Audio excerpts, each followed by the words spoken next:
yesterday was a historical turning point.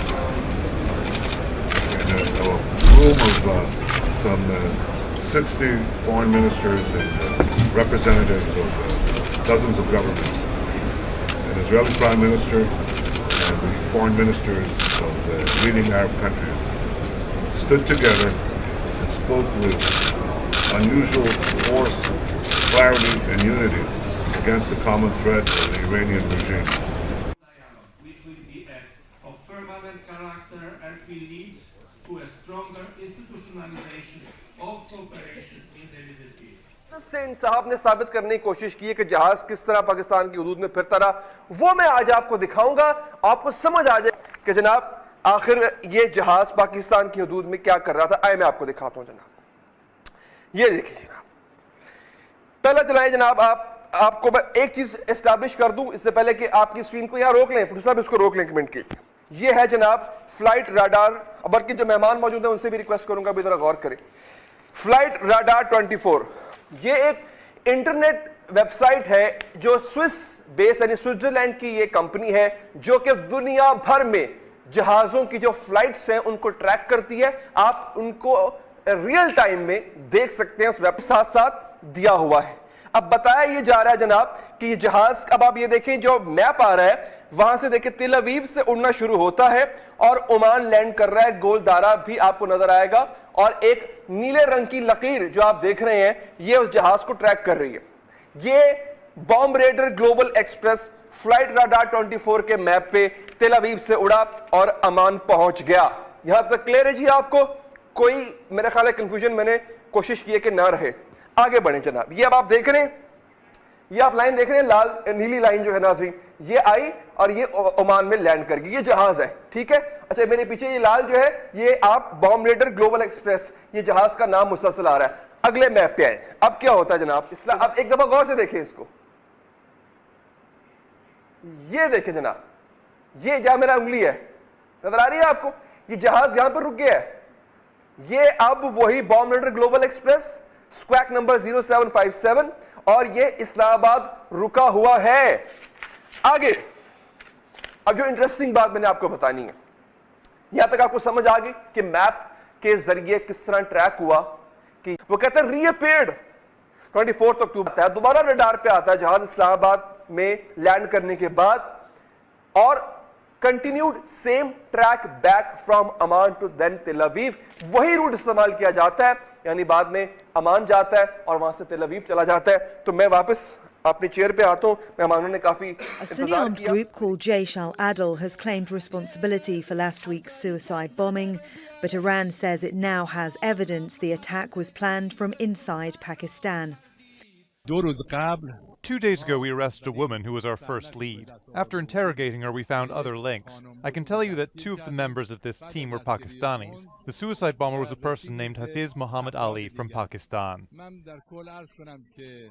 A suicide bomber in a vehicle packed with explosives drove into a bus transporting members of Iran's Revolutionary Guards. The Pakistani government has denied the attack was planned from its territory. I think Iran does not have any evidence as to whether that group was operating from Pakistan or it's... Now these people have relatives right across the border. The 3 others arrested by Iran are ethnic Baluch minorities. One person is still on the run. But Iran doesn't just blame 6 individuals for the bombing. The Zahedan attack is not an ordinary one. It is a dangerous strategy that aims at hitting Iran. The Sons of the Revolutionary Guards are standing firm in the face of the harbinger of doom triangle that consists of the Zionist entity, America and Saudi Arabia, which is a symbol of evil in the region and the world. Pakistan has condemned the attack and offered cooperation. The Iranian military is demanding Pakistan cracks down on Jaish al-Adl and warns if it doesn't, it might take action itself. Victoria Gatenby, Al Jazeera. तैयारा Noor Khan airbase पर land करेगा। वज़ीर आज़म Saudi वली अहद का इस्तकबाल करेंगे। मुअज़्ज़ज़ मेहमान को 21 तोपों की सलामी दी जाएगी। गार्ड ऑफ ऑनर भी 3, 4, 5. We have many more such documents. And 5th, integrating nuclear weapons on missiles. Here's a design for a nuclear payload on a Shahab-3 missile from the archive. Here's the warhead. Here's the bomb.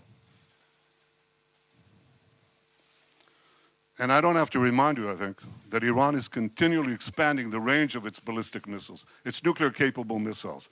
They started with 1,000 kilometers. They're now up to 2,000, roughly.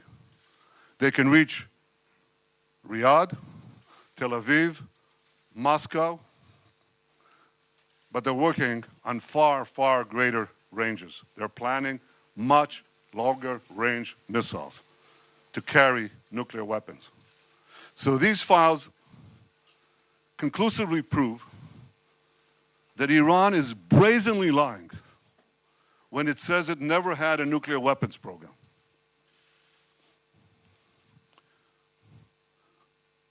The files prove it.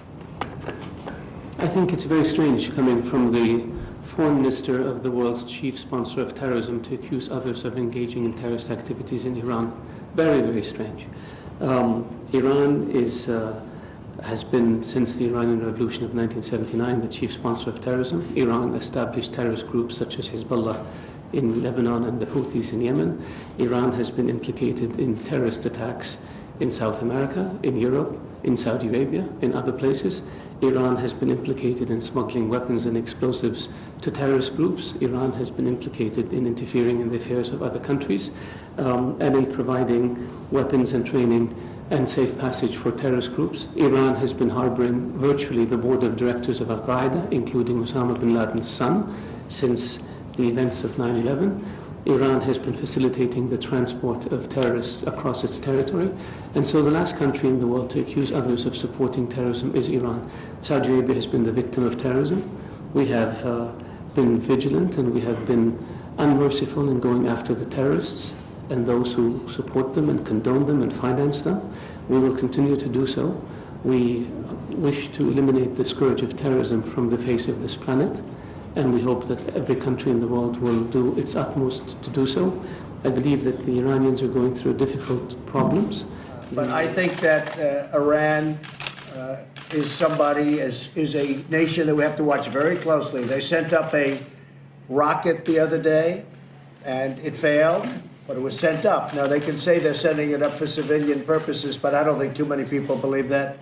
They're doing tests, and we don't want to be in a position where we're behind. We're not going to be leading from behind anymore. So that's just, I think Iran is a threat. I think it's a very big threat. Thank you, Prime Minister. And we are very glad to be today in Pakistan, a dear country to all Saudis, from His Majesty and the youngest Saudi in Saudi Arabia.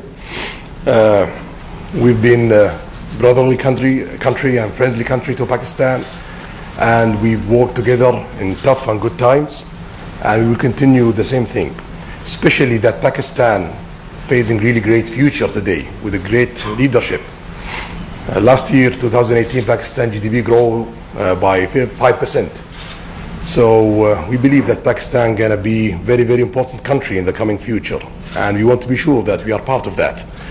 So we are waiting for that kind of leadership to partner with and to build a lot of things together. We've been very clear that this needs to start with a partnership in promoting stability and peace in Afghanistan. At various times over the last year, the Trump administration has expressed its disappointment that we've not yet found that way to work together to bring the Taliban to the negotiating table. So this will obviously be at the top of the agenda. Pakistan says it wants to turn a new page in ties with the U.S. As the war is difficult, peace is more difficult than war. And the problem, especially the conflict, the war which is going on in Afghanistan for the last 4 decades, giving an end to it cannot be overnight. We still hope. We are very keen from our side, the Islamic Emirate of Afghanistan, that as soon as it is possible, the war should end in Afghanistan. The same thing I see now with the American side also, because this Trump administration, they are more keen to withdraw their forces from Afghanistan and bring peace. And you even look at what's going on, and I can't tell you that this is a guarantee because we're going into close to 19 years in being in Afghanistan. And for the first time, they're talking about settling. They're talking about making an agreement. And we bring our people back home. If that happens, we'll see what happens. But they're in very serious negotiations for the first time. There's a reason for that. So I think we're doing so well on a foreign policy basis.